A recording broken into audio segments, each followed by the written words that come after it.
everybody, what's up? I'm the Afterschool professional, and just like I promised last week, I am here with one of my friends, Alaina, and she is the mother of 3 young girls who have to take advantage of the education system and after-school programs.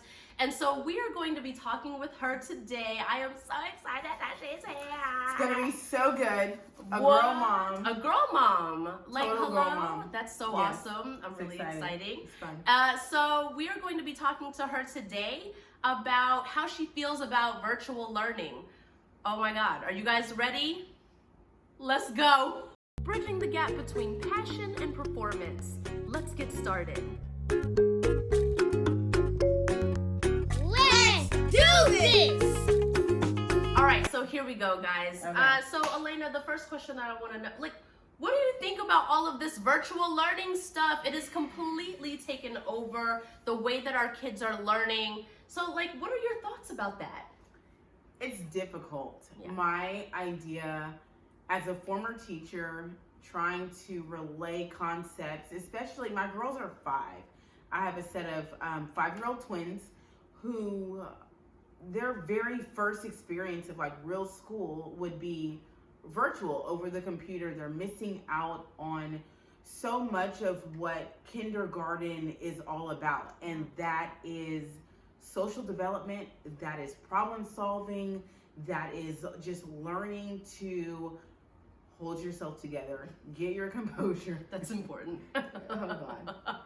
So Hold it together. Get it together. Directions and structure and rules and things like that they don't get at home. I'm also a former educator, so I know that the way kids behave at home is not how they behave at school.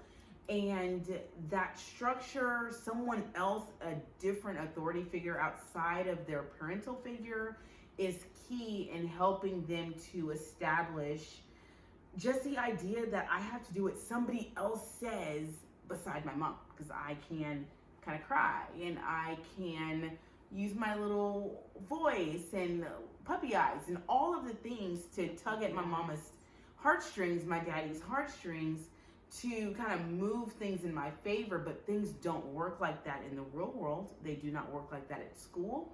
And there's a structure there where there is so much flexibility at home. And while I really do love the idea of learning at home. Yeah. I love spending time with my babies at home. There is just something that I know I can't give them in a home environment outside of a homeschool co-op situation that they need at school.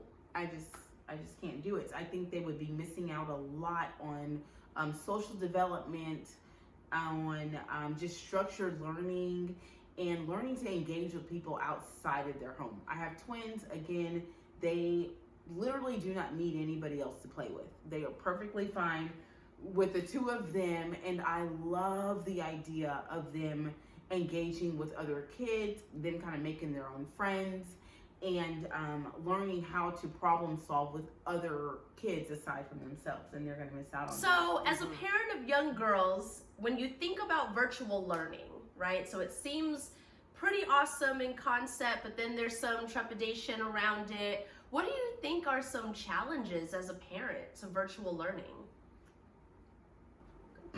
So a challenge that I believe would be a really, really tough balance to learn to achieve is literal work-life balance. Life now looks like teaching my children from home. They have an incredible educator that is relaying concepts to them virtually, but for 5-year-olds that just really, they need hands-on, sit with me, hand over hand. I need support in my learning. They would miss out on that. Yes. So I would have to be there with them.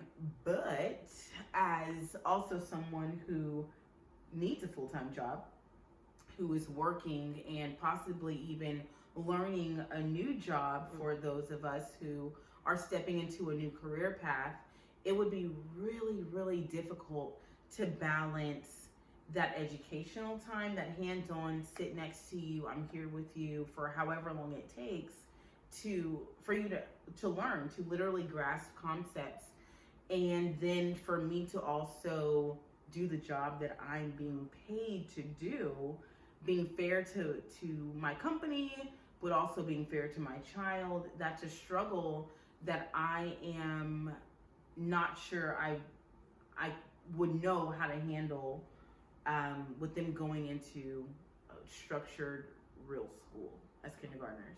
Absolutely. So you talked about the piece that's missing, which is the hands-on learning.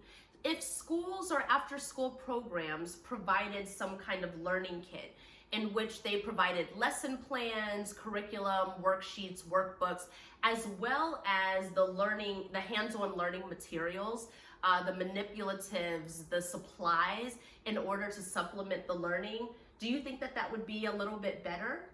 It would be insanely helpful, because although I'm a former teacher, there are so many other moms and dads whose expertise is not education. Yes.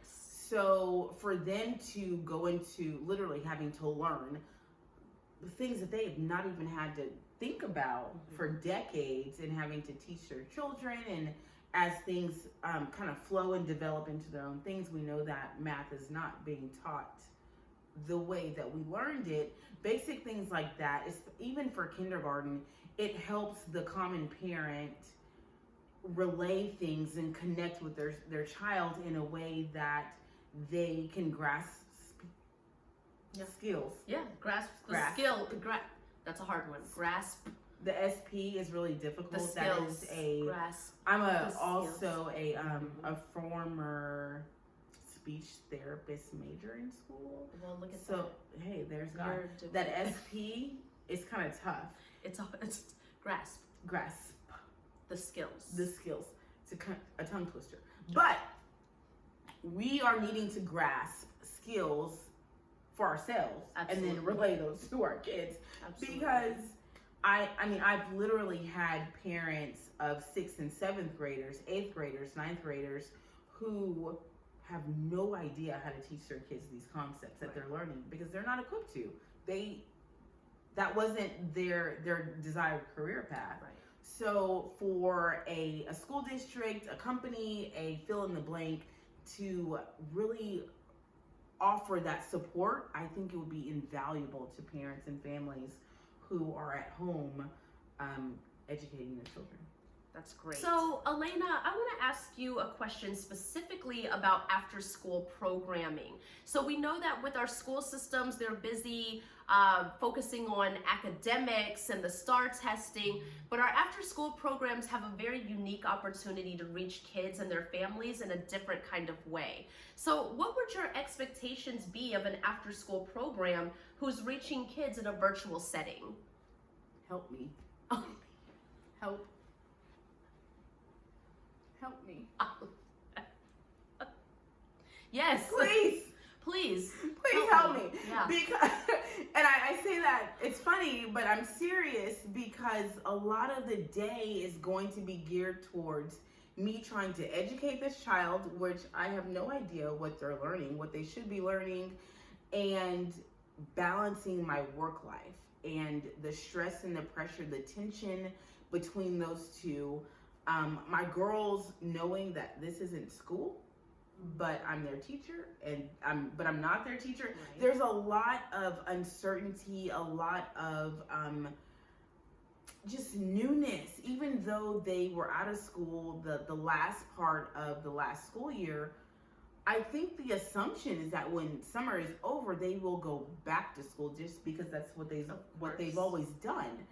So with an after-school program and the support that they would need, if we are at home, it is literal, like, help me find something to do with these kids. Because that's, again, an area of expertise that I don't have. Yeah.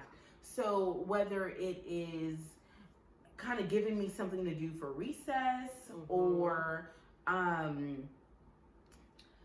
kids eat free on a certain day, whether it is different arts and crafts correlating with holidays, or even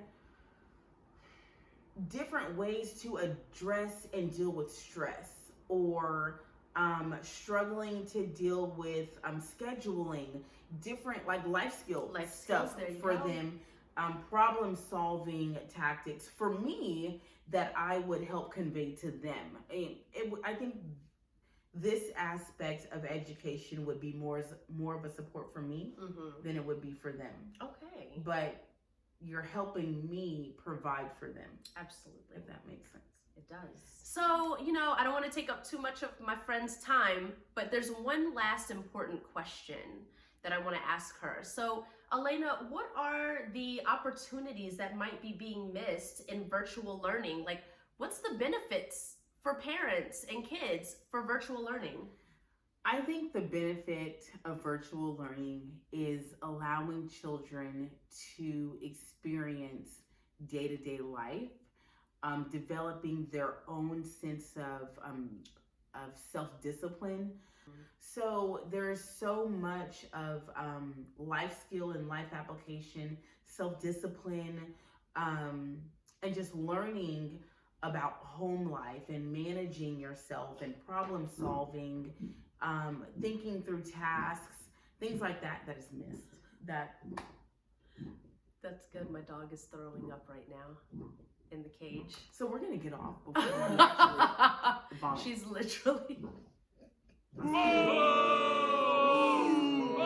I am so grateful that my friend Alaina could join us today. Thank you so much. So fun. Yay!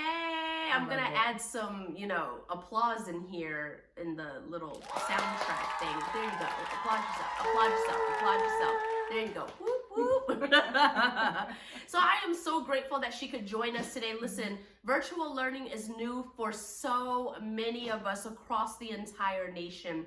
But it's important, to listen to our families and listen to our communities to understand what it is that they want and what their needs are so that we can fill that need. And I hope that something that was said here today can help all of you guys moving forward. So Alaina, thank you, girl. Thank you. Awesome. So fun. Thanks, guys. And tune in next week. I don't know what we're going to be talking about, but it's going to be something important and awesome and cool.